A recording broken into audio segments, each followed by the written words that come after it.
Okay, well, thank you everyone for joining today. Today's presentations constitute the second of two webinars intended to delve deeper into topics we've explored with states that are participating in the initiative focused on transportation or clean energy workforce development. This effort is led by a partnership between the Markle Foundation, the National Association of State Energy Officials, commonly known as NASIO, and the ENO Center for Transportation. For those on the call who are not familiar with this effort, first, welcome. I am Maya Goodwin, and I lead the Markle Foundation's federal and state workforce and infrastructure policy work. This initiative aims to clarify ways that state infrastructure and workforce leaders can use the rare and substantial infusion of federal funding going to key infrastructure agencies to boost programs, services, and private sector practices that foster broad, inclusive access to good quality jobs in those sectors. When we talk about how to use incoming federal infrastructure funding towards boosting workforce development activities and prioritizing job quality, there are two basic ways to conceptualize how an agency could use its funding. One is using funding that has flexibilities to make direct expenditures or grants on workforce development. The other is around using terms and incentives in an agency's spending on projects or procurement of goods to build a strong prioritization of job quality and to foster inclusive workforce practices on the part of contractors and subcontractors. Even if a state agency isn't spending large amounts on competitive project opportunities, we think there are still ways to influence the practices in the private sector through elevating and clarifying policy approaches in this space. To be clear, these categories of ways to approach using funds, direct expenditures versus including in the terms around spending, are complementary to one another rather than mutually exclusive. We previously shared with participating states a brief that aggregated many examples of state, local, and some federal infrastructure agencies using the kinds of policy levers that we're elevating in infrastructure spending. Our forthcoming resource will also explore this topic. Please let any of us at Markle, ENO, or NASIO know if you would like to receive the piece that aggregates examples, as we're happy to share it. This webinar will delve into the opportunity for state transportation and energy offices in particular to consider ways they can prioritize job quality and spur inclusive workforce practices through the use of incentives, requirements, or preferences in their spending. It will also explore ways that state workforce development leaders can support a process of strategically prioritizing which approaches such agencies could use and ways they could support their implementation. Before we delve into presentations, a few logistical items for today's webinar. There will be 5 or so minutes after each presentation for presenters to address questions from the audience. We encourage audience members to put their questions in the chat window, and presenters will address these directly. There will also be time after the last presentation at the end of the call for audience questions and reflections, which may be directed broadly towards anyone in the Zoom room, such as other states here. We will distribute presenters' PowerPoint presentations to all attendees, as well as folks that couldn't make it but who were invited. This will also include emails for presenters in case people would like to follow up. Another item is that we will be recording today's session. So with all of that context and logistics set, our first presentation will be from Amy Peterson of the U.S. Department of Energy. Amy is a Senior Advisor of Industry Relations in the Loans Program Office. Amy will share about ways the Department of Energy and other federal agencies are encouraging states to incorporate workforce plans and job quality standards into their energy and infrastructure spending. Amy also brings a wealth of experience in the space from leading non-traditional employment for women in New York, an organization that prepares, trains, and places women in careers in the skilled construction, utility, and maintenance trade, as well as working in disaster recovery and workforce development in New York City local government. On to you, Amy. Great. Hi, everyone. I'm so excited to be here and go through a few things. I want to talk a little bit about all of the funding that's coming. A little bit about the things that people in the federal government are talking about and looking for with all of this funding. And then something that I like to talk about a lot, which is how you can put a bunch of these pieces together to be responsive to what's being asked for and really access jobs through disadvantaged communities for all of this work. So just to go on to the next slide. So I'm at the Department of Energy. I in the loan programs office, but also kind of working with the people who are and my focus, because of my background, is on quality jobs and Justice 40, energy justice. The bipartisan infrastructure law, really has transformed what is happening at the Department of Energy. We got $62 billion as part of the bipartisan infrastructure law. But I will say every time I do this presentation with the Department of Transportation, they got, I believe it's $600 billion. So there's a huge amount of transportation money, and also the broadband money, which I'm sure you're all thinking about and working in partnership with the Department of Commerce on, is a huge amount of money that exists. In putting together the slideshow, this is an old slide, but I think you can't talk about the bipartisan infrastructure law now without also talking about the Inflation Reduction Act and the CHIPS Act, and just this massive amount of investment that is coming into governments and into the private sector to really transform the United States. And it's very exciting. The next slide.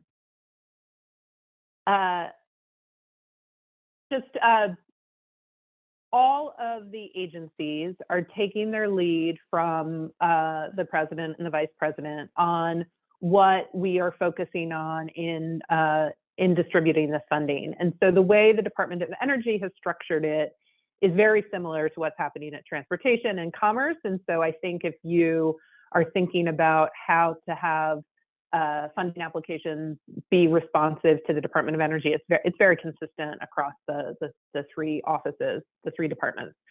So the way that our funding is structured now, and funding opportunities are coming out, and we'll talk about that a little bit more, is with this community benefits plan requirement. And I don't know if you've all seen this or heard about this or already talked about this, but it has 4 components, and these are the critical components that both will make the most impact, I think, in your states and in your communities for the people who live there, but are also what is being kind of driven through all of the executive orders that have happened since we started. So one is Justice 40 in this kind of 4 priorities. One is Justice 40, and I'll talk a little bit more about that.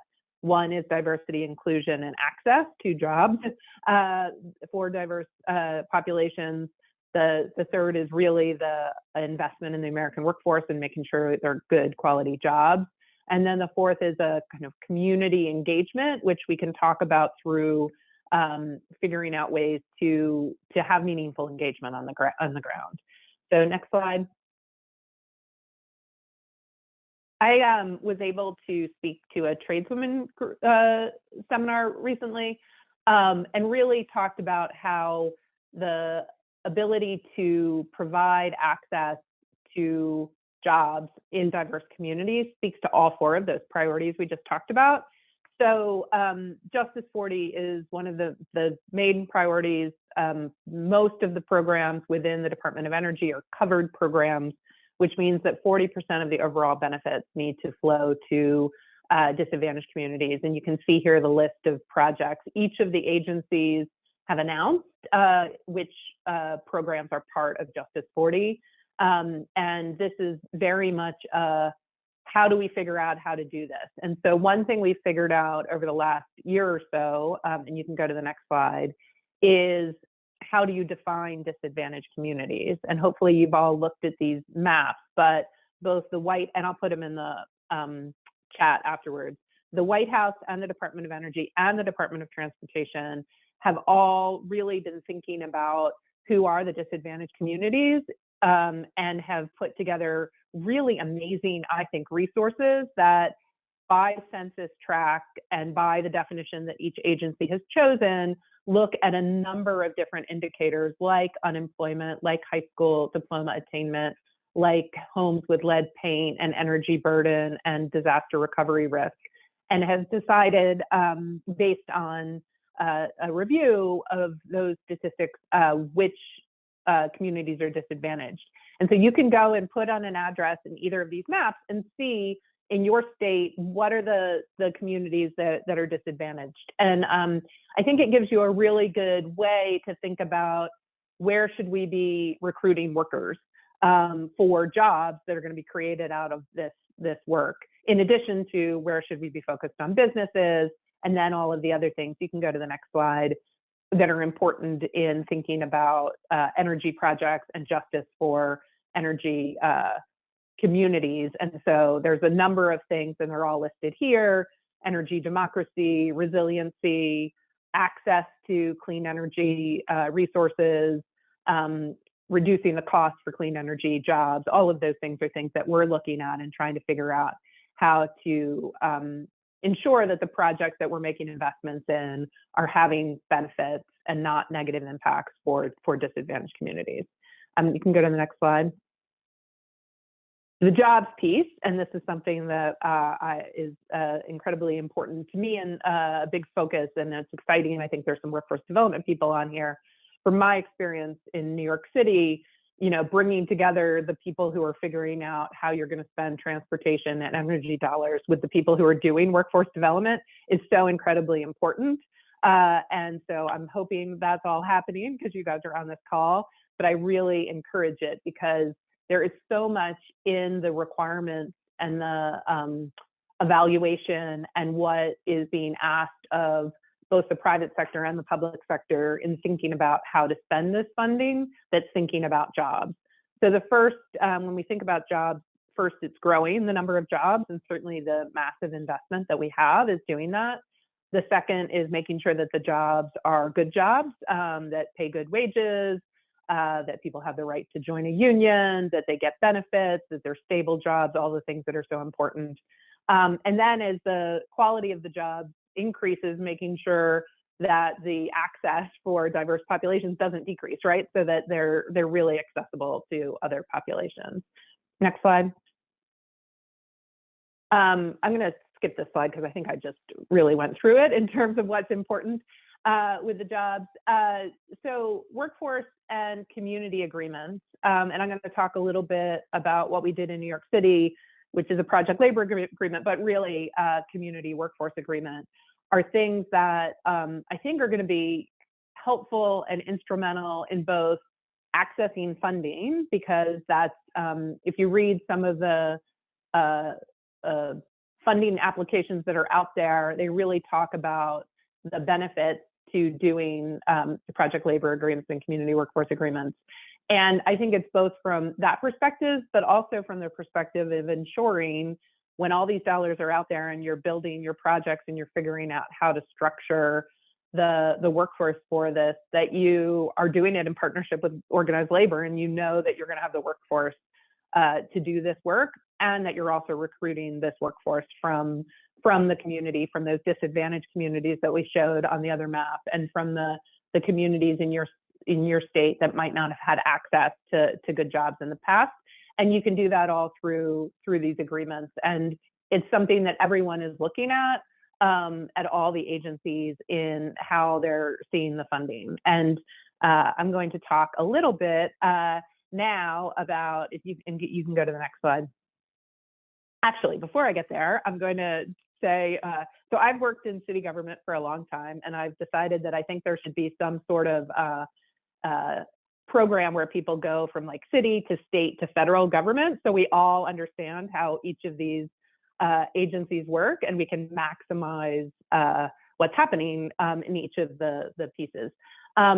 So I highly recommend that you sign up for every single email distribution list that you can, and then figure out which ones are good. There are some really good ones that are coming from within different departments in the Department of Energy, certainly from the White House and other agencies, that really tell you all the stuff that's happening on the ground and all the money that's coming out. And it's just transformative, and it's hard to keep track of even when you're in government. But I would highly recommend that you go to energy.gov, and from our website, there's a bipartisan infrastructure law page. And if you go to that page, you can see all of our funding opportunities. And that's the best place to just see the dollars that are coming out through the Department of Energy. And we recently put together this community benefits plan, frequently asked questions. And I'm going to talk through one example in a minute, but that's a really good place to just understand what ways you can what ways you can affect workforce and what ways you can really do the things that that we're really looking for and that will really help your communities. So the next page.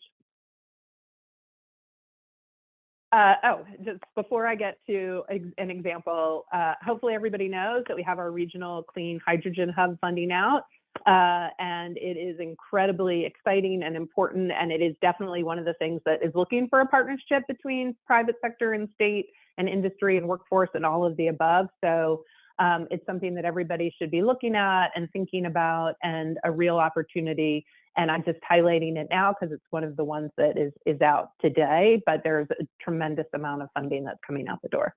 Next slide.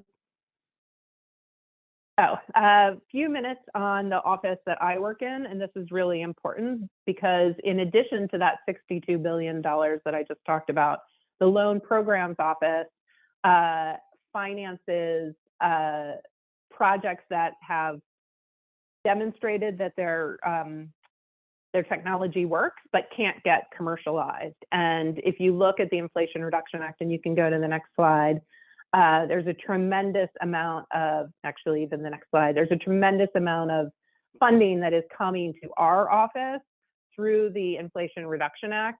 And we reach out to the private sector, we reach out to tribes, we reach out to state and local governments to talk about opportunities for massive projects and investments in communities across the country. And two things that I want to highlight for this group: one, the Bipartisan Infrastructure Law and then the Inflation Reduction Act have opened up the opportunity for state energy financing institutions to access our funding in a way that allows a little bit more flexibility. And we put out recently a request to figure out how to do that. And so would love to have states look at that, understand it, and then, you know, reach out to me and reach out to the Loan Programs Office to talk about that. And then this massive investment in energy infrastructure reinvestment really looks at energy communities at Section 1706. It's a new loan program, and it's really thinking about how you repurpose energy into clean energy or into other projects. And that's something where it has to be kind of from the community, and it has to bring together all of these partners. So it's really something where you guys can play a role. So going to the next page. So just to talk for a minute about my experience in New York City. So having worked at Non-Traditional Employment for Women, and then having come back to the city of New York to do the Hurricane Sandy housing recovery, I understood that we were getting all this massive amount of funding from the federal government, from HUD, to do disaster recovery. But we really needed to figure out how to make sure that spending, and in disaster funding, you guys all know this, right? It's always happens so quickly. And how do you make sure that the jobs go to people in the community? And how do you make sure that they create good jobs and all of those things? So we really looked at connecting with the Workforce Development Office in New York City and taking some of our HUD funding and putting it towards workforce development. And there's a way to do that with all of the funding, right? Especially the transportation funding, but with any of this. And so to take kind of a system that the workforce development DOL funding has built and augment it with a little bit of funding from these other resources so that you can ensure that, and what we did after Hurricane Sandy was, you know, we opened a new office in Coney Island, which was an area that had been devastated by Sandy. And we put some more resources. Into the Staten Island and the Rockaways offices, and we funded people who lived in Sandy-impacted communities to go through apprenticeship readiness programs and to get into the construction unions so that they could help build build the housing that we were doing. And so if you look through some of the questions in that community benefits plan, it talks about, one of the questions is strategies to expand opportunities on construction projects. And it really talks about all the different pieces that have to come together to make this work. And so starting with the workforce system, starting with thinking about how you're going to recruit in those disadvantaged communities and in communities, it doesn't just have to be there, communities that are important to you, where people live who should have access to these jobs. The North American Building Trades is really working to expand their apprenticeship readiness programs in partnership with local organizations.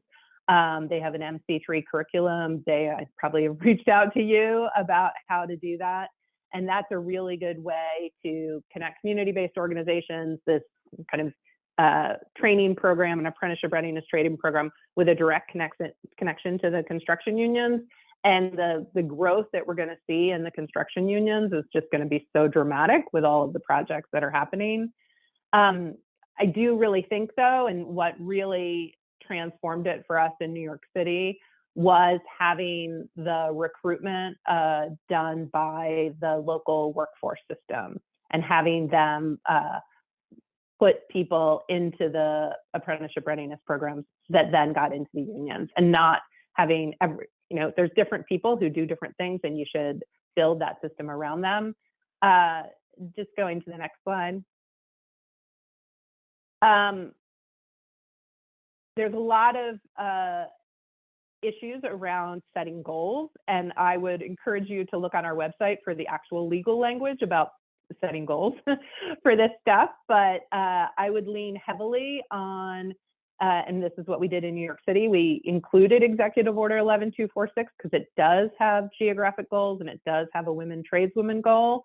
But for the Sandy work, we use the language encourage 20% of the jobs to go to people from Sandy impacted communities. So you can use encourage language, and you can use the opportunity to kind of set goals, both for people who are going to get into the unions, for people who are going to get access to jobs, for people who are going to come from different community organizations, perhaps your public housing, perhaps your veteran population. You can kind of set these goals in each of these. And then in New York City, and I can share the link to our community, to the community workforce agreements that's there, we identified those elements within our project labor agreement, both the recruitment of people from different populations to get into the training programs, to get into the unions, but then also really saying that people from, and we used low-income communities, people from low-income communities were going to actually get jobs, work on the jobs, that we were going to have a certain number of apprentices from those communities on those jobs. And you really need to kind of have each of those pieces to make that happen. And you can go to the next slide. And this is just meant to be a visual, I think, of each of the pieces, and you really need to have all of them to make this work, because you really want to make sure that people from the community are being supported. And one of the things that the federal government is really pushing, and you're probably going to see something about this over the next few weeks, is how do you guys invest in supportive services so that the people who are coming through and getting access to these jobs are supported and have access to childcare and have access to transportation and access to the services that they need, using the workforce funds, potentially using some of the other bipartisan infrastructure law funds to invest in these apprenticeship readiness programs, using committing to direct entry so that the people who go through those programs who are from the community get into the unions, and then asking the contractors to commit to hiring from underserved communities in whatever legal way you can do it in your world, and really setting project requirements. And all of these things, if you set them up in your state in kind of a system, you can just put that then into every single funding opportunity you're doing, right? That you have a community recruitment effort to recruit potential workers, to support them, to do workforce training, to get them from the disadvantaged communities, that you have a system to connect them into the unions or into whatever other training and opportunities exist, and then that you're setting these goals. And my recommendation would be to figure out how to set up the system so that every time each one of these funding opportunities comes down, you're not building a separate system for that. You're using this one system and you're able to capture it. It doesn't make any sense, I don't think, to set up separate different things for each of these programs. It makes much more sense to lean on the systems that you guys have been building for years, which is your state and local workforce systems and the strong community-based organizations and community colleges and groups that you have there. And I think the next slide gives you my email address, but you're going to get that after. And I would love to talk to anybody. One of the benefits of being in the loan programs office is we do outreach, and we talk to people in ways that sometimes other offices can't because they have open grant applications and things like that. So I would welcome talking to anyone. Thank you, guys. Thank you so much, Amy, for the presentation. We can keep answering questions too, either in the chat, and as a reminder, we also will have a good amount of time for questions at the end, but feel free to use the chat and or the question period at the end of the presentation. Our next presentation will be from Hector Hueso, the California Director of Jobs to Move America, an organization that has been at the forefront of normalizing the idea that the billions of dollars government spends every year on public goods and infrastructure should prioritize good quality jobs and advance racial and gender justice, while also tackling the climate crisis. Jobs to Move America has worked with cities and states across the country to build a prioritization of good jobs and economic inclusion in the public procurement process. On to you, Hector. Thanks, Maya. I'd be remiss if I didn't spend at least a minute commending Amy and her leadership at DOE. I know that Jobs to Move America has been in sort of multiple conversations, and we're extremely impressed in the leadership that your team, the local, the LPO office, and the administration is taking on community benefits agreements, really sort of setting the standards for your sister cabinet departments. And we really appreciate and value your partnership, and congrats on all the great work, Amy. Very honored to be on this panel with you and the other speakers and folks in the room. My name is Hector Hueso, as Maya mentioned. I'm with Jobs to Move America. I've been at Jobs to Move America for a little over 6 years. Prior to that, I did my time as a recovering sort of workforce person in the WIA and WIOA space for about 10 years before coming to Jobs to Move America. And I'm really excited to share about our work. Really appreciate the overview, Maya, but I'll just quickly share a little bit about our organization. We're a national nonprofit. We're partnered with labor, civil rights, environmental, and workforce groups in all of the regions where we work, including broadly our work in the South, and a national team that works on at the federal level. And our focus is very, very clear in that we're working to ensure that all of the public investment that goes into manufacturing and infrastructure and building out our cities and our transit systems creates the most opportunity for working families, for strong and healthy communities, and in particular for underrepresented groups in those sectors.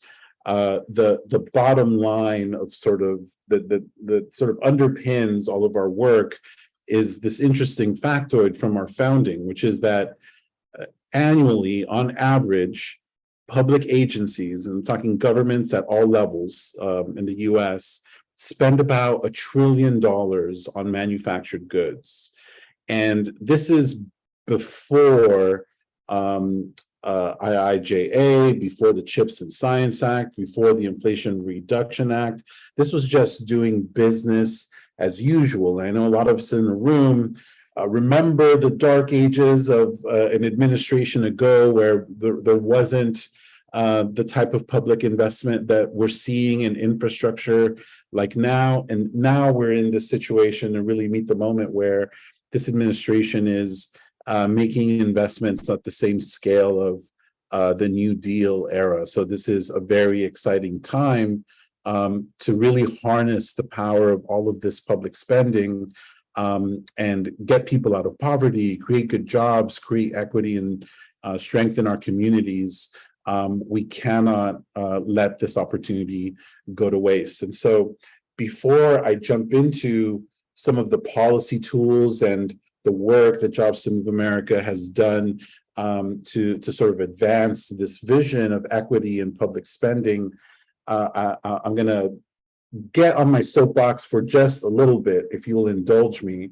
I think it's important for us to first just sort of recognize and understand what are some of the norms and the types of prevailing wisdom that we could call it that has typically dictated the way public dollars are used, and what the stewardship for that has looked like. Over the last several generations, the prevailing wisdom has said that you're going to be a good steward of public dollars if you go for the cheapest, lowest cost bid. Okay, the least expensive product on the market, because big public spending is seen as more of a waste. And that has created a situation that has contributed to this race to the bottom mentality. We know that companies cut costs not by creating new processes or finding new technology to do their work. The majority of the way that companies cut costs is typically on the backs of working people. And this has had damaging effects to especially communities of color, to single heads of households, to women, to Black and brown workers. But this has long been sort of the standing business as usual. This might be another familiar theme that folks might have heard, that it's important for the government to get out of the way of the market and let the market sort of find these solutions.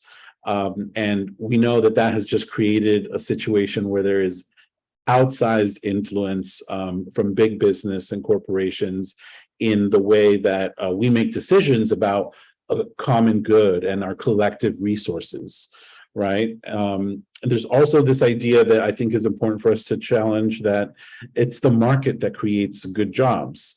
I think history tells us that it's not. There is a high road approach, and part of JMA's vision for how public spending can be transformative, that I think underpins the tools and the policies that I'll get into in a moment.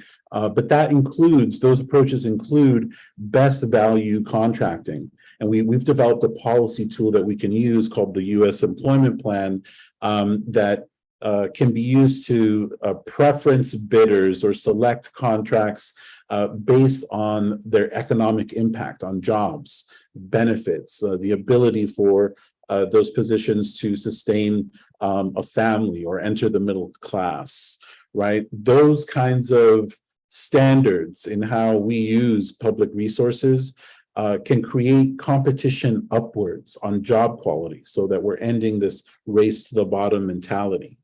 And part of our work, other than working with companies directly, we want to hold them accountable to good jobs that they promise, but is also getting public agencies, agency leaders to really see themselves in this process as market shapers, which doesn't mean picking winners or losers, but it means setting standards and creating a floor for expectations for how business competes for these lucrative public resources. And the final piece of this, which I think is important for us to think about, is when we talk about job quality and we talk about this emerging green economy that's going to take us off of fossil fuels, It's definitely, better for the environment, but that doesn't inherently mean that it's better for working people, right? What has made jobs in a dirty industry like fossil fuels good jobs and safe jobs has been generations of workers coming together demanding better safety, better training, better wages, a bigger piece of the pie. And even though the new green economy has the prospect for being able to provide that, it's not going to happen inherently because it's a cleaner type of job or because it's in this new emerging sector. It's still going to take organizing and workers and community members coming together to actually make those jobs good jobs. And so worker empowerment has to be a top priority for decision making around who gets access to these resources and what companies get the benefit of these resources. So with that, I will now get off my soapbox and get into some of the tools that we have seen a lot of success with in our work at Jobs to Move America. The first, which is what I mentioned, is called the U.S. Employment Plan. So this is a procurement language that can be added to RFPs or solicitations that ask bidders to enumerate, if they are awarded a contract, what's the number of jobs that will result from this contract award, jobs that will be created or jobs that will be retained. Both of those are really important things to understand. What are the wages and the benefits that are going to be associated with these kinds of jobs, and what are other kinds of investments that could be included and valued together with sort of a dollar amount to make their bids more competitive. That dollar amount is scored against other proposers. It's weighted in the way that a proposal is assessed, and when someone is selected for having the most compelling proposal or maybe having the best sort of jobs plan as part of their procurement, those commitments become a contractual part of their actual contract. And that's important. That way there is accountability for that. There's regular reporting that can be done on a quarterly basis on the progress of job creation, just to check that wages and benefits that we're committed to are actually being followed through on. And this policy, 7-8 years ago was a novel idea. Now, by now, it's been adopted by nearly 24 public agencies across the U.S. Certain agencies have used pieces of the language to strengthen their procurement processes, and it's created a situation where, at least in the transit manufacturing space, where Jobs to Move America primarily works, we've seen almost an entire shift in practices in the industry writ large, where now 4 of the 5 largest bus manufacturers in North America are union. 3 of the 5 have a community benefits agreement. All of them are producing high quality, zero emissions electric buses. And that industry as a whole is waking up to the importance of needing to standardize and equip its workforce with talented employees, and really sort of changing communities everywhere where their facilities are. I'll talk a little bit more about that when I share some examples and case studies later on, but I urge folks to please check out our website. We have an entire sort of toolkit around how to adopt and use a U.S. employment plan as part of your next procurement. And of course, our team is available to discuss ways to implement this in really the strongest ways possible. One other tool I want to highlight are, Amy spoke a lot about these, so I won't belabor them, but the importance of encouraging community benefits agreements, or even just formalized agreements between industry and groups representing community or groups representing workers. This is a very easy thing that public agencies can adopt as a practice that demonstrates clearly thought out processes for shared decision making, so that all of the decisions about hiring and training and job quality aren't left entirely to a company who may not be in touch with what actual community needs are, and what are the kinds of conditions that really create family sustaining jobs in a given region. There's multiple ways to do this. We like to say that it should be stronger than an MOU. We think that a legally binding community benefits agreement is sort of the gold standard.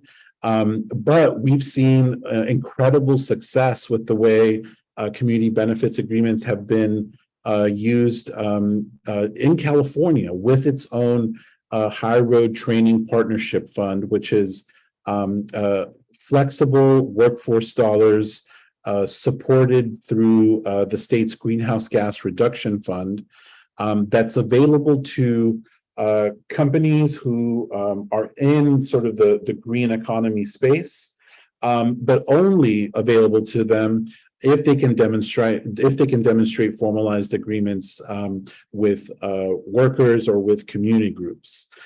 We have been part of 2 of these kinds of agreements where our community benefits agreements have made 2 electric bus manufacturers in Southern California eligible for these funds. These HRTP dollars have gone on to help create the country's first electric bus manufacturing pre-apprenticeship program that feeds into the country's first electric bus manufacturing apprenticeship program. And it's been able to pilot a lot of learning and new ways of working together between industry and labor with another electric vehicle manufacturer. So I'm not the foremost expert on this. I'll call out my good friend Tim Rainey, that if anyone has questions on this type of model for workforce funds, please send him a message. Don't send it to me. But we've seen that these could be an incredible way to give community and workers a seat at the decision-making table for how training happens, and what results from training, what pay increases come as a result, what certifications come as a result, so that worker skills can be quantified and it makes them more valuable to their existing employer or to the industry writ large. The last sort of tool I'll touch on, before I get to that, some of our community benefits agreements work has been highlighted in press recently. Earlier this year, the 2 California High Road Training Partnership programs that I just mentioned were highlighted in this article by Capital in Maine, that also profiled a worker with a really incredible story and his sort of entry into clean vehicle manufacturing.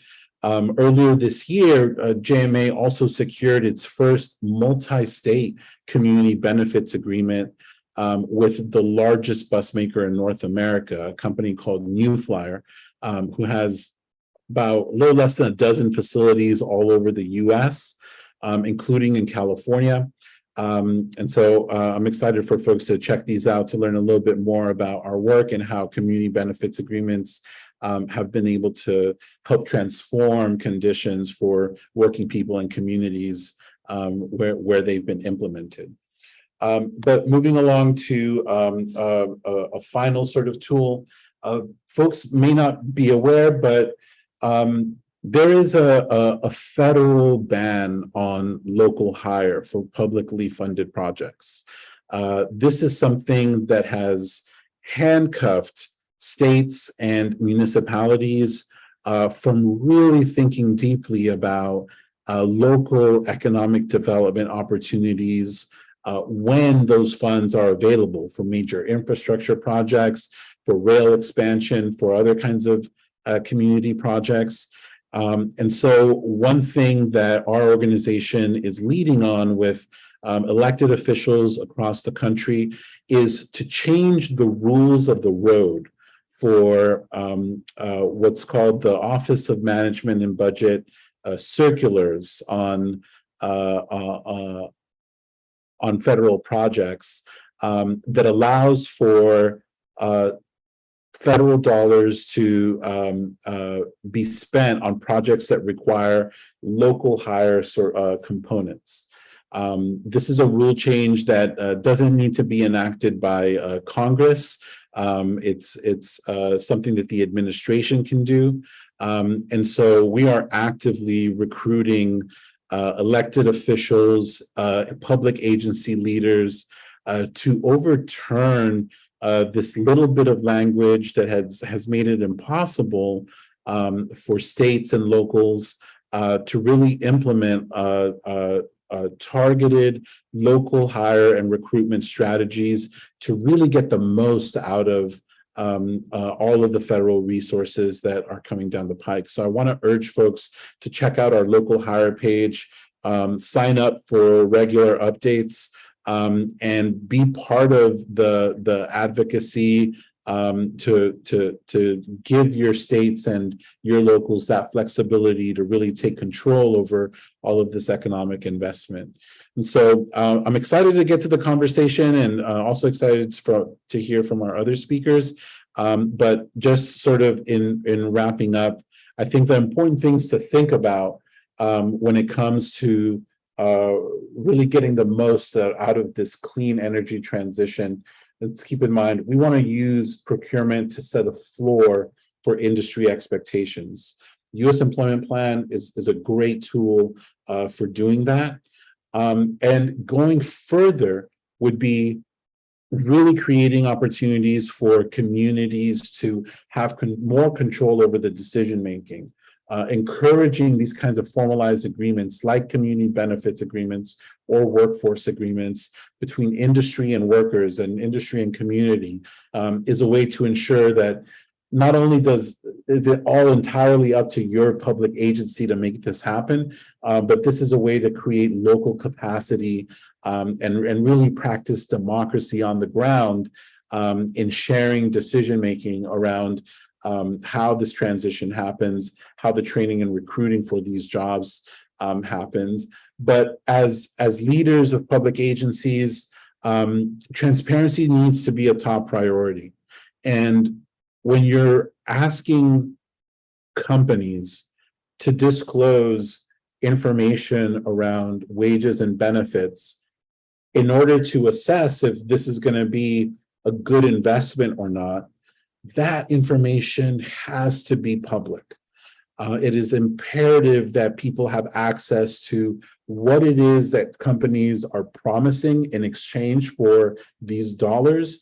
And it's important to be able to assess that they are actually living up to those promises that they made in the first place once they're actually awarded the funds.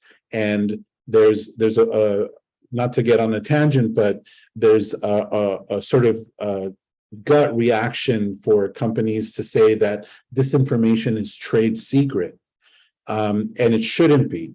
And no court has ever found that it is, but it's important that those commitments be public, and that be a priority for public agencies.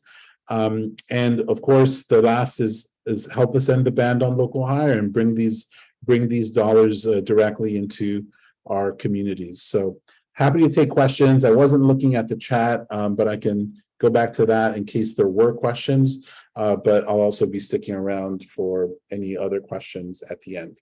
I can kick it back to you, Maya. Thank you so much, Hector. That was such a great presentation. And I think it sets us up really well for the next presentation from the Colorado Department of Transportation. As Hector mentioned, there is still a ban on local hire around projects funded through the federal government, but there is a big exception, and that is funds that flow through the U.S. Department of Transportation. And as Amy mentioned, that is a lot of money. That is, I think she said $600 billion through IIJA. And so the next presentation from the Colorado Department of Transportation will delve into how the Colorado DOT used embedded local and economic hire preferences into its workforce development program for a major project along a stretch of the I-70 corridor in the state. Just to give some clarification on that context, that the use of local and economic hire preference in that project was before the IIJA, but there was a pilot that allowed for select places to use it and get around the ban in local and economic hire. Now, all transportation funds that flow through USDOT no longer need that pilot and can do it. So we're excited to hear from Stasha Sellers and Bob Hayes on that experience. Thank you. Thank you so much. I appreciate it. So you can go to the next slide. So as Maya mentioned, we have a major project in Colorado. It's called the Central 70 Project. It runs a 10-mile stretch on I-70 through Denver. So this is our most traveled on stretch of highway in the state. And to give some project history, it took us 15 years to study this corridor and come up with the best preferred alternative that would meet the needs of both community members as well as commuters. We see about 200,000 vehicles on I-70 each day. And then we also are dealing with over 2,000 residents who are directly impacted by construction. During the 15-year study period, we held about 300 public meetings to get a feel of just public perception and to see what commitments we could build in as part of this project. So if you can go to the next slide and the next one after that. Thank you. So the Globeville area Swansea neighborhood goes along a 2-mile stretch of that 10-mile project. They are the most impacted community as part of this project because we had to demolish a viaduct. So a lot of dust associated with that construction. They're known as GES, so I'll refer to them as that. So the GES neighborhood is an environmental justice community. They face an unemployment rate that's 10 times greater than that of the city and county of Denver. Most of the residents in the GES community identify as Hispanic or Latino, and most speak Spanish in this neighborhood as well. So as we were starting to do the public meetings, we wanted to understand the fears and concerns that this community had. One of their concerns was gentrification. Another concern was just not having access to job opportunities, not having access to transportation or childcare in order to find new careers or find a job within the Denver area. Next slide. And then the next one after that. So we knew that coming in that we would have about 4,000 positions that needed to be filled as part of this project. This is a $1.2 billion construction project. It is the state's largest infrastructure project in history. So really needed a lot of people to build this project and make sure that it was successful. So as we were talking to community members during those public meetings, we saw an opportunity to potentially hire from the local communities onto this project. So be beneficial not only for us, because obviously there is a nationwide workforce vacancies in the construction industry, but we also wanted folks to feel like they were a part of this project and contributing back to their communities. So we started to look for innovative solutions. And as Maya mentioned, we were able to take part of a pilot program through the Federal Highway Administration, which you can go to the next slide. So is their special experimental project number 14, or their local labor hiring pilot program that we were able to be a part of. And so that way we were able to exclusively focus on 13 zip codes along this 10-mile stretch of I-70, so we could hire folks from that area. In addition to that, of course, you know, you're getting funding to hire locally, but maybe a lot of people don't have previous experience in the construction industry. And so we didn't want to just focus on local hiring. We also wanted to make sure we were building up people's skills as they were getting hired onto this project. So we took advantage of the USDOT's official on-the-job training program. So that way, if you're hiring people from the local community, they actually had an opportunity to invest in a new career for them. And so we were very fortunate to have these partnerships with FHWA and have their supports and funding to allow us to do the on-the-job training and local hiring program. So we can go to the next slide. So developing goals. So with the funding, we knew that as CDOT, we've never dived into local hiring requirements in the past. So we wanted to make sure that we were starting to build partnerships. We knew that there was other organizations in the area that were focusing on local hiring and bringing folks that are interested in construction into the construction industry. So through that, we were able to leverage some of our funding to collaborate with a workforce development program called Work Now. And with Work Now, we were able to come up with some goals as part of this project. We wanted to make sure that they were also realistic. We also contracted with the Community College of Denver to do some surveying in the community and also give us some more insights on what we needed to do in order to meet or develop these goals and do it in a way that actually was beneficial to the project and was more informed than, you know, as I said, CDOT would be able to do because we did not have prior experience with local hiring. Next slide. So through conversations with Work Now, as well as the Community College of Denver, we needed to develop a goal or a project requirement for our developer of the project. And we wanted to make sure that it was a realistic goal. And so we brought contractors to the table with us to talk through how we were able to implement the local hiring and something that they felt was realistic for them to obtain. So through these meetings and through the surveys that we conducted, we were able to put into our contract with Kiewit Meridian Partners that they would have to hire 20% of their crews from the local community. And they also needed to provide 200,000 training hours to employees in skilled crafts. Next slide.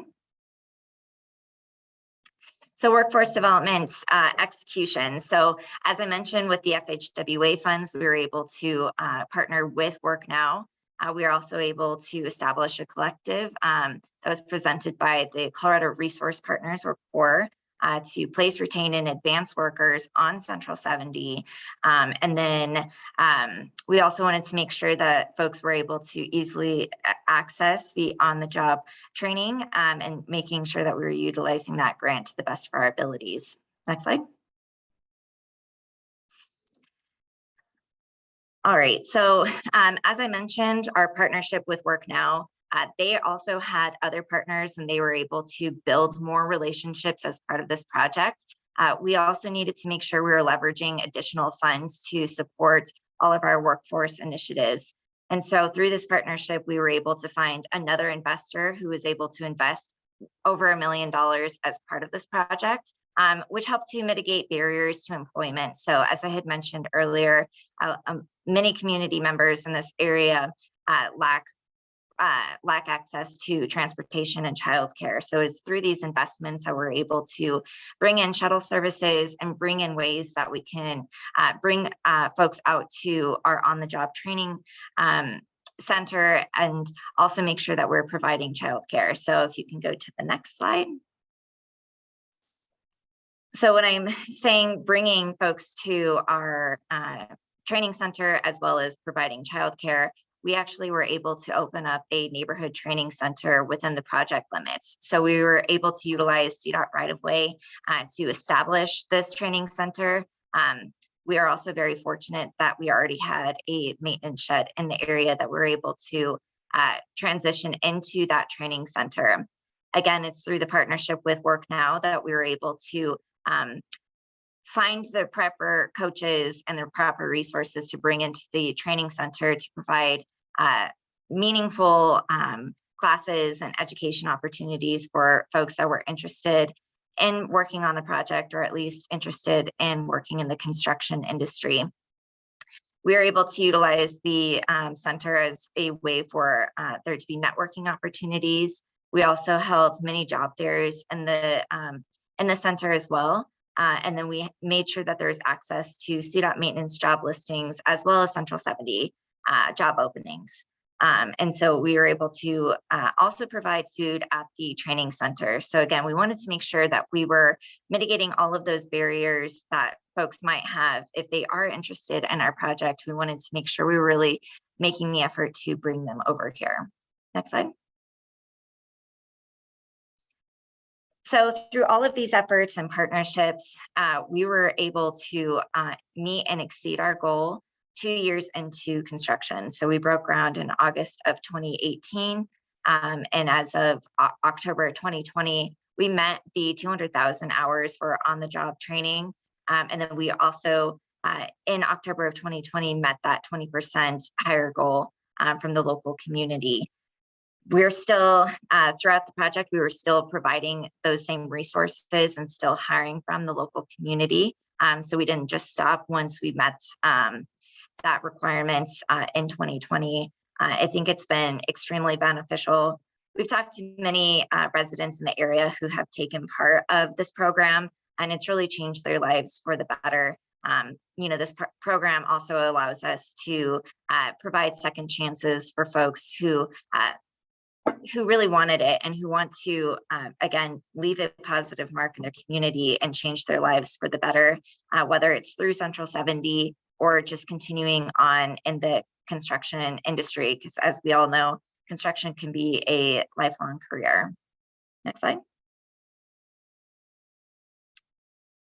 So a lot of lessons learned for this. Obviously, as I had mentioned, this was a new program for CDOT. This is also brand new to Kiewit Meridian Partners. So as we're working through it, of course, there was going to be some things we weren't prepared for.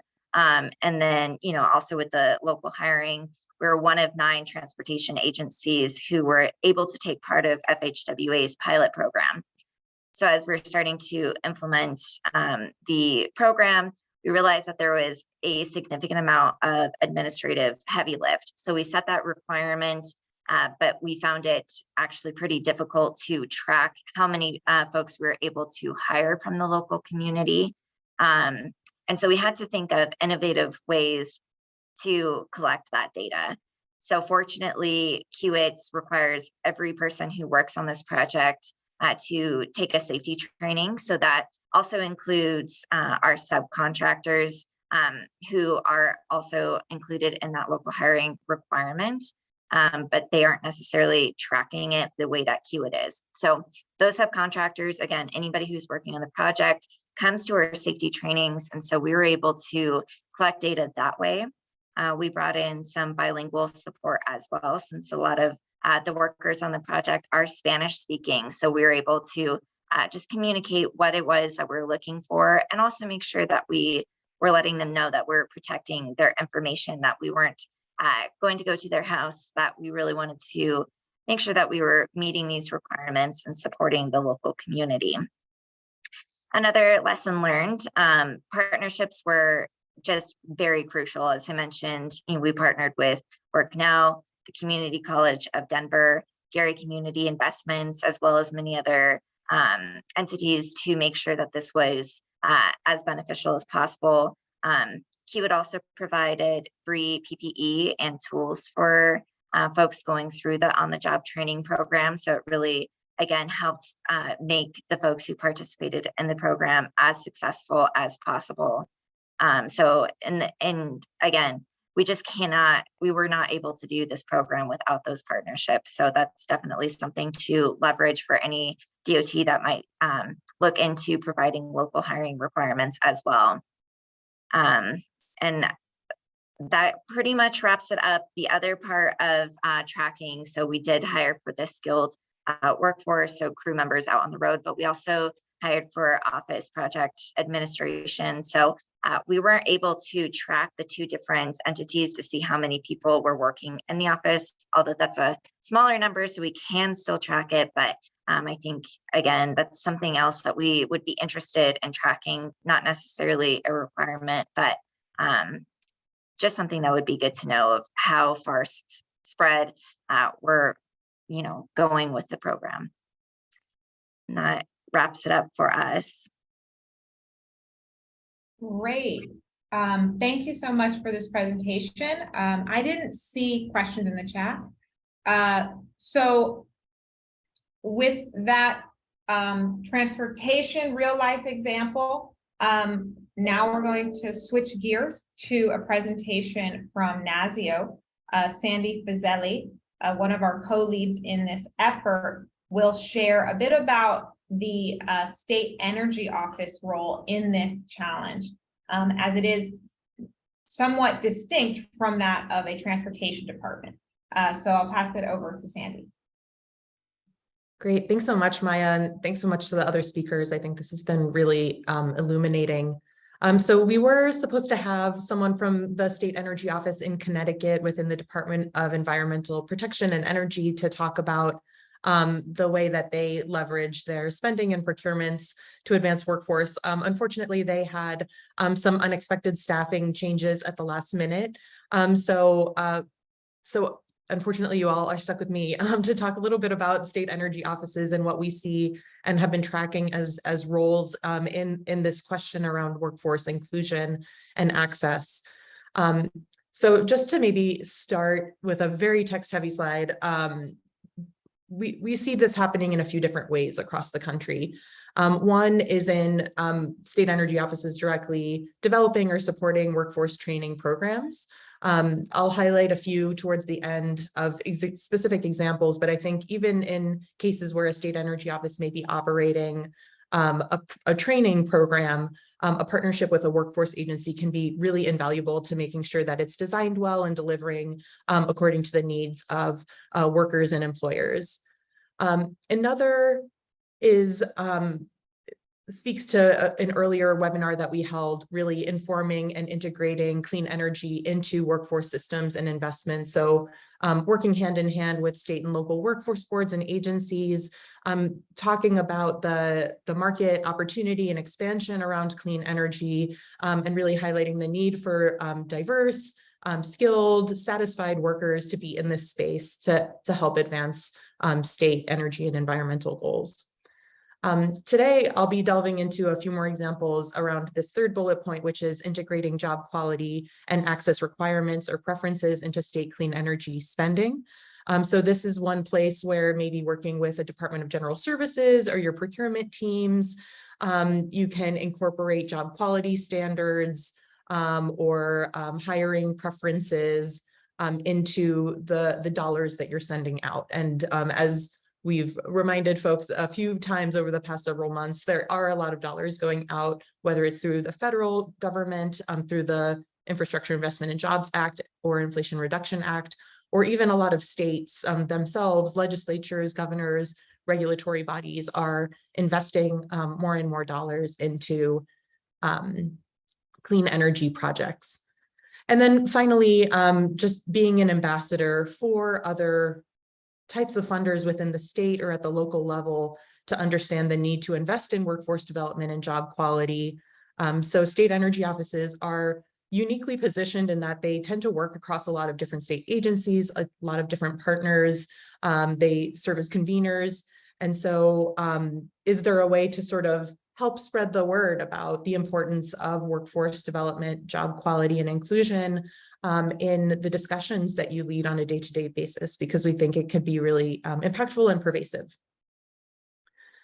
So segueing now into some examples that we've been tracking, I want to thank my colleague Grace at NASIO. She's done a ton of research on different ways that we're seeing state energy offices integrate workforce preferences or high requirements into their projects and programs.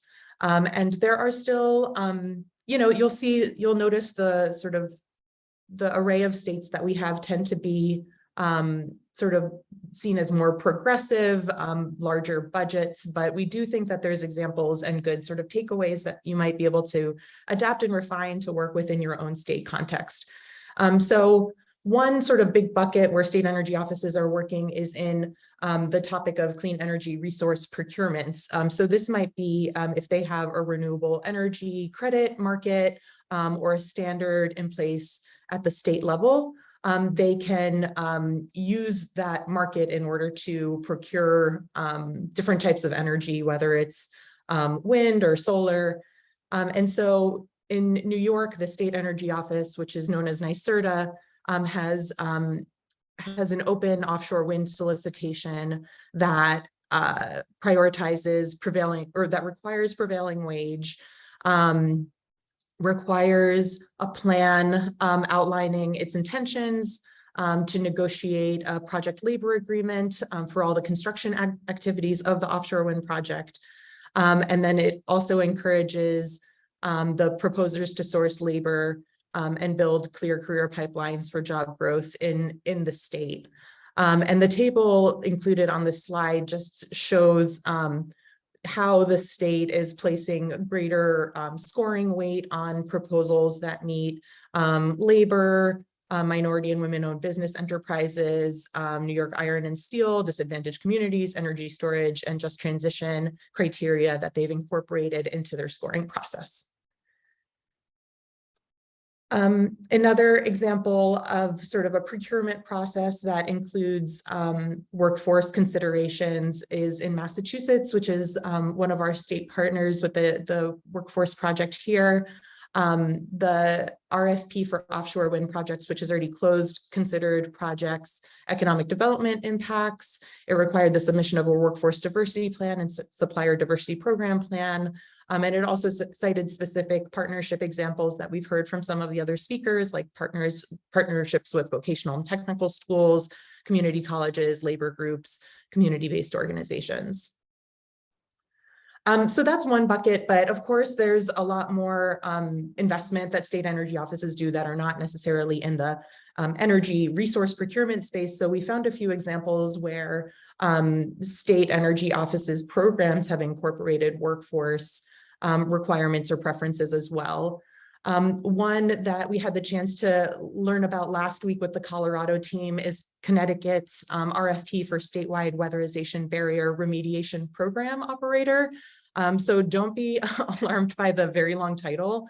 Essentially, this is a program lead that helps make sure that homes in the state are ready for weatherization, whether it's like health and safety improvements or making sure the electrical circuitry is up to snuff.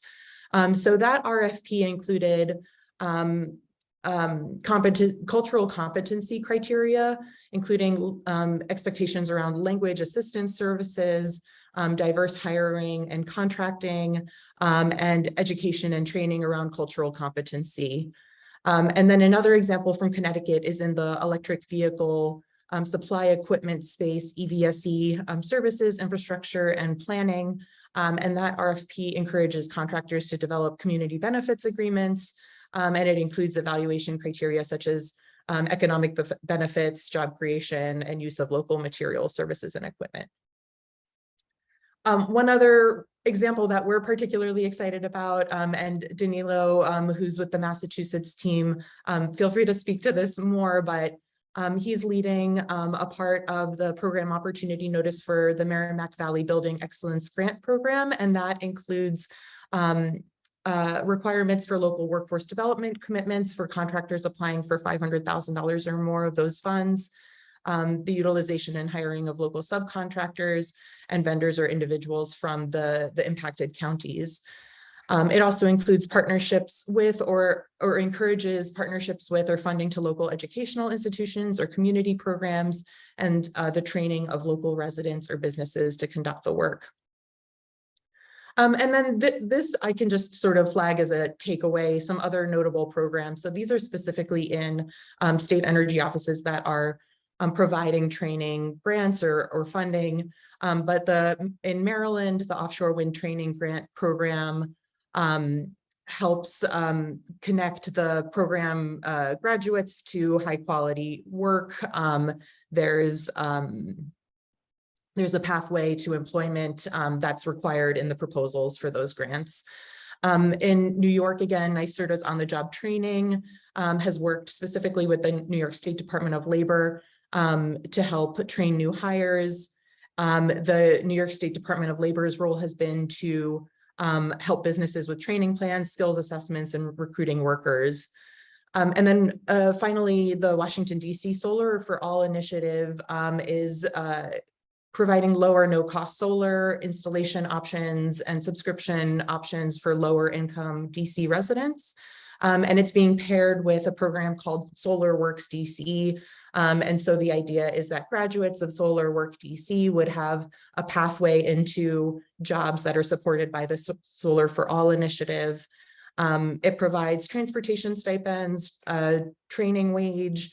It provides case management and work readiness and remedial training to help program participants complete their training. And then finally, it creates a pipeline of those graduates to the Solar for All projects, but also provides certifications that can be used in any solar project so that they have flexibility in where they land. So that was just a quick sort of run through of some of the examples that we've been tracking. I did want to create some space for the Massachusetts team.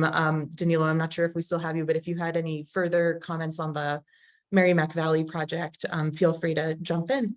I'm happy to answer questions. And also, given the time, let's open it up for questions for everybody and discussion.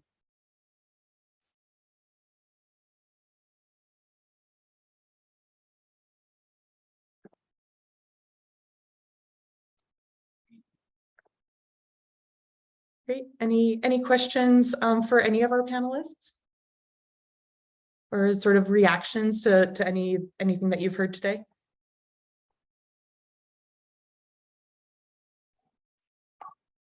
I can jump in. Oh, sorry, Michelle had her hand raised, so maybe I'll defer to Michelle. Oh, no worries. I was just gonna, ask a question. It's one of the, a couple of the presenters mentioned this. This question of providing the services for workforce and so forth. And, I saw in the CDOT presentation that you all, I'm from the Colorado Energy Office. Hello, to my fellow colleagues over there. But this question of wraparound services and securing sort of outside funding to support those services. I mean, it sounds like you all had someone who was an organization interested in doing that for you, but what are some other options?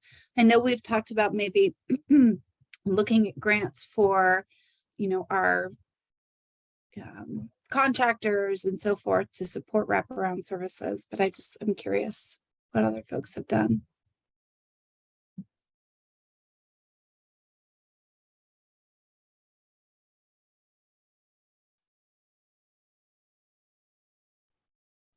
Yeah, I thought Amy's slide laying out some of the sort of options. I think, Amy, you had mentioned the American Recovery Act, sorry, the ARPA funds, and some other options to be used towards those wraparound services. So I'm not sure if you have specific examples that you've seen, but I think that's a really good sort of lead. Yeah, so I would say a couple things.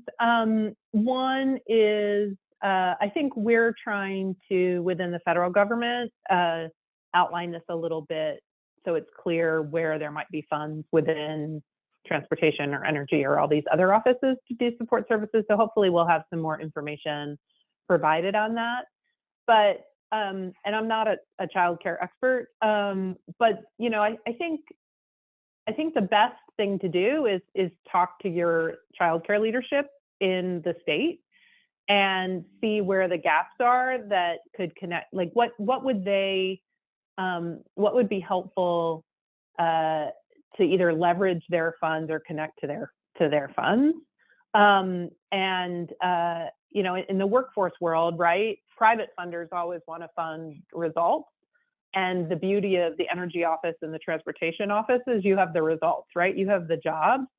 And so I imagine it's similar on childcare and funding too, in that, you know, it's like a win-win for philanthropy to provide childcare to someone who's getting a new job and working in that job. So I would rely, I think, one, keep an eye out for stuff that we're going to publish, hopefully, from the federal government that'll give more information about this. And I know DOT has been really thinking about this, and they have a lot of kind of frequently asked questions on their website and people to reach out to. Our state city office, which I didn't mention before, is a new resource that I think people should be reaching out to at the Department of Energy.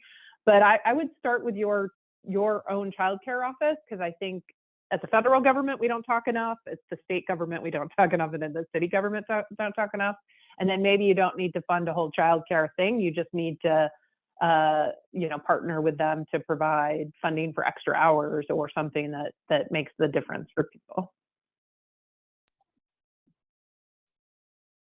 Great, If I can add too, I would also recommend or support Amy's recommendation to connect with your workforce, state workforce folks. I would say, at least in Massachusetts, and I'm Cheryl Scott, I'm the director of the State Workforce Board in Massachusetts, and childcare, transportation, and living subsidies are kind of the #1 challenges or barriers to entering and completing training programs, and certainly when it comes to transitioning to employment. And it's one that we are constantly trying to address. I will say that the new ARPA funds have unlocked some opportunities for us to be able to support those efforts, which is really exciting for us, because it's been a real challenge for many years. That said, you know, that's not always going to, resources are not always going to be the case, but because we do have these additional resources and it's become such a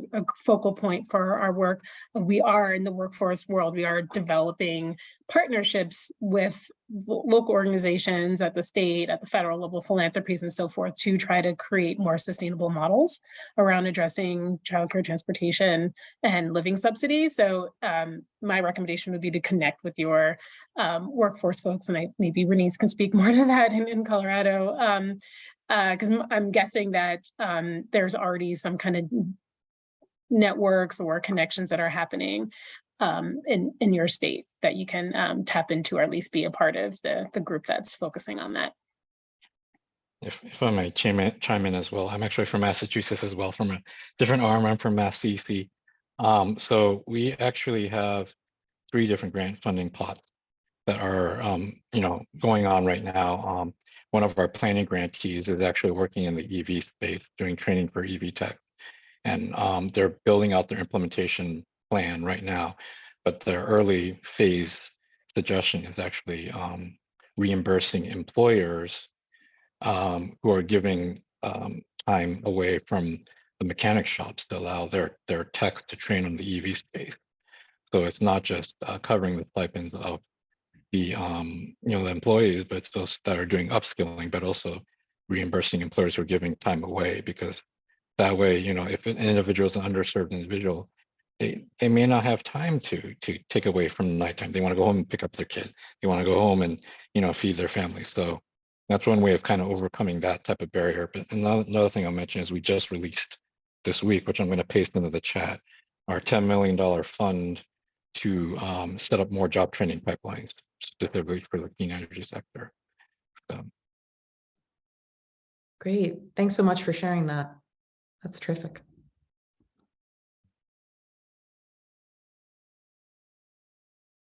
Any other questions, comments? Oh, Cheryl, yeah, please. Hey, so actually I had a question for Amy. And I think you may have answered this through the chat, but I want to maybe circle back to this question that I think Renise put in the chat around facilitating connections, connectivity amongst workforce, education, and these other agencies, or focusing on the BIL funding. I'd say that's One of the challenges we're probably experiencing in Massachusetts, and the funding is dispersed throughout many different state agencies, and we're fortunate that we have great connections with Mass CEC, who's on the line, and Danilo, I think, who's also with Department of Energy Resources. So I think we're trying to make inroads with our Department of Transportation and so forth. But it's been challenging, and one of the things that we would love to be able to know is what funding is coming to our state and what purpose, for, and how that funding is being dedicated, and more specifically, what are the workforce components, within this federal funding, so that we could use that as a lever to, make the connections and start to collaborate. So, before the funding opportunity, almost downstream a little bit from when the funding opportunity comes out, and we're certainly looking into that and trying to make connections. But I don't know if there's a resource out there where we can see, what's already on the street, and who in our, home shops are already working on this. Yeah, so I would approach it from two ways, and it's interesting because people are asking the same questions within the federal government, like what is the workforce dollars? But which you guys obviously need to focus on and figure out where they are and figure out where they exist. And I do think we're going to be publishing more resources that hopefully will guide you directly to them within all of the funding that's out there. But what I would actually encourage you to do is look at both the Department of Commerce's broadband piece and how your state is implementing broadband and the requirements they have for workforce for broadband. I'd look at the community benefits plan language that exists in all of the funding applications that Department of Energy is going to do. And then talk to your energy, transportation, commerce, whoever the right people are, departments, and say, look what we have already that you can plug into your application back to Department of Transportation, Department of Energy, this group that, maybe it's your economic development arm who's trying to support some of the private grant people who, people who are doing big battery manufacturing programs are coming to your state economic development organization for funding too, right? Like it's all connected. And say, look at our model that we have within Massachusetts to recruit from the communities. We're focused on these disadvantaged communities that are highlighted by the federal government. We have community-based organizations that can recruit. We have the access to training that can get them into the entry-level jobs. We have the connection to the community college. So I would always look for workforce development dollars, but also figure out how to leverage the dollars you already have to plug in the great work that you guys have been doing for years to this massive amount of jobs that are coming from all these funding streams. And then every state should have this infrastructure czar, right? If that's the right term. So they should be helping to coordinate across these groups too. And then I put the Good Jobs Initiative into the chat. We have an MOU that you can get to if you go to the government link in the Good Jobs Initiative. And it actually says that, one, we're going to coordinate, and we're going to try to coordinate at the state level. So I think that work is trying to be done down, but think about figuring out if there's an MOU that you can do at the state level that talks about how you guys are all working together on these massive investments. They should be coming to you. They are going to need workers who are trained, and the answer to that is the workforce system. So hopefully they're coming to you too.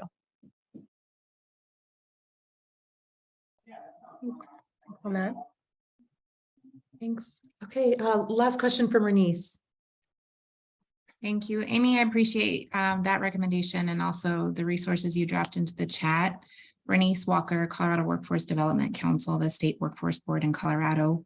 I wanted just to add some additional context to my question and throw out an additional request to the degree that it's possible. Last week, we were with Lenita Simmons from U.S. Department of Labor, all of our state workforce leadership, as well as our local workforce directors. And we are excited by the collaboration at the federal level. And also, as these dollars come out, there's lots of confusion at the state and local levels about if things are allowable. So the request from our local directors was if the US departments and agencies could help us coordinate regionally some connections across each of the state agencies. And so I know Lenita at US2L was going to reach out to some of her counterparts at Energy and, some of the other agencies that you've named, but just want to underscore that I like the recommendations, but we could use some more focused help in getting together across the different agencies and silos, if you will. I mean, for someone who worked in city government, that's like a dream. And we did just create this state and city office. So in addition to kind of regional outreach, we have that office in place. So I'm going to make sure that I connect all with that office to figure out the best way to connect this group with that office, in addition to the kind of coordination that's happening across the agencies. Great. Well, thank you all so much to our panelists for the great expertise and insights they've shared, and to our partners at the states for sharing what you're working through and your questions. We're so appreciative.